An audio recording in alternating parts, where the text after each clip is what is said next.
dia sampaikan bahwa itu membuat dia memang sampai tidak bisa tidur, ya kepikiran, ya kok bisa seperti ini gitu ya, kok langsung beritanya langsung sepertinya seolah dia itu yang mengambil alih tanpa dasar.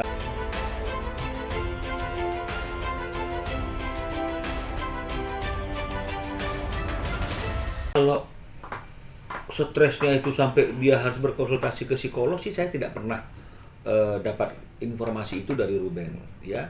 Tapi minggu lalu di hari Sabtu siang memang Ruben datang ke rumah saya ya untuk menyerahkan sertifikat-sertifikat ini ya dalam kepentingan klarifikasi ya. Dia sampaikan bahwa itu membuat dia memang sampai tidak bisa tidur ya, kepikiran, ya kok bisa seperti ini gitu ya, kok langsung beritanya langsung sepertinya seolah dia tuh yang mengambil alih tanpa dasar gitu loh. Padahal sejarahnya kan kalau kita lihat kan udah jelas nih gitu ya. Itu yang menjadi beban pikirannya dia. Tapi setelah ngomong-ngomong dengan saya, terus kemudian kita udah mulai memikirkan kira-kira apa sih langkah-langkah yang bisa kita lakukan. Yang pertama tentu adalah keluar untuk menggunakan hak jawab, jangan diam terus. Karena kalau diam terus bisa dianggap seolah-olah berita yang apa itu benar, kan begitu ya. Nah itulah makanya kita menggunakan hak jawab kita klarifikasi, dan sampai akhirnya sekarang mungkin kondisinya Ruben sudah sedikit lebih baik karena sudah ada berita yang berimbang. Masyarakat juga sudah semakin jelas. Oh ternyata ternyata Ruben buka usaha itu ada sertifikatnya, bukan sekedar hanya nama-nama saja gitu loh. Semuanya jelas secara legalitasnya. Nah makanya kalau misalnya kemudian kalau kita bicara kalah dan menang, ya itu yang saya guyonan saya kan seperti itu. Kalah belum tentu salah, menang belum tentu benar, kan begitu. Karena ya ini tadi. Tapi ya kembali lagi, tetap kita tidak mau intervensi dan mengkomentari putusan pengadilan karena itu tidak patut.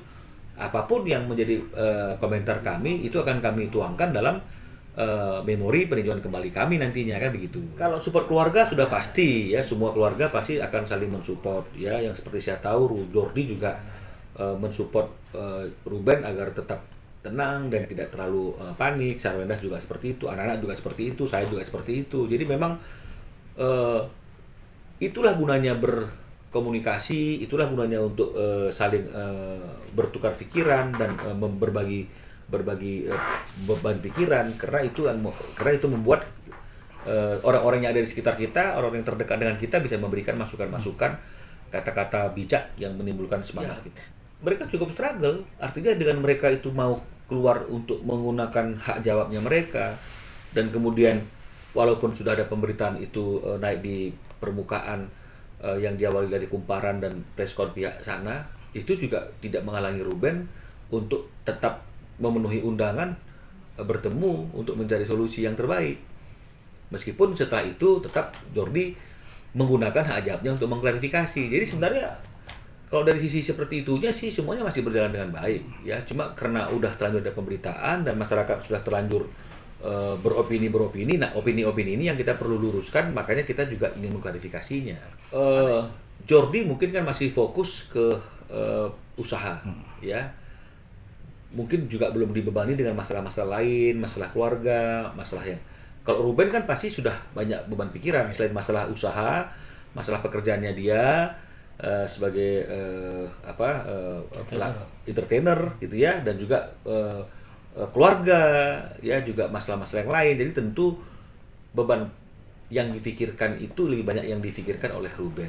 Itu tentu memberikan dampak yang lebih berat daripada orang yang mungkin yang dia pikirkan masih hanya seputar usaha saja. Ya, kalau Ruben sih sebenarnya dia tidak mau lagi ini ya, Ruben artinya menghindari untuk membaca komen-komen gitu ya, karena kan terlanjur trending semua komen jelek gitu ya, jadi dia nggak mau baca lagi, takut terganggu ya pikirannya. Jadi kadang-kadang dia tanya, "Bang gimana bang?" Saya bilang, "Oh saya baca beberapa yang ketika saya waktu senggang sudah agak lumayan kok, sudah ada berimbang lah gitu ya, sudah nggak terlalu memojokkan Ruben." "Oh iya bang." Ya. Kalau Jordi juga saya kira mungkin ya di waktu-waktu luangnya dia juga pasti akan melihat, kan begitu. Tapi hal itu cukup berpengaruh ya, maksudnya lumayan menenangkan lah ya. Jelas dong, kalau misalnya karena kita tidak klarifikasi, akhirnya orang nggak tahu apa yang menjadi fakta sebenarnya, akhirnya semua memberikan komen yang miring gitu kan, pasti kan itu kan shock banget. Nah, setelah kita klarifikasi, kita tunjukkan sertifikat dari historis yang ada, masyarakat akhirnya sadar, oh ternyata seperti itu ya. Yang tabah ya Ayah Ruben, Uncle Jordi. Ya ini kan juga memberikan semangat gitu. Saya kira seperti itu.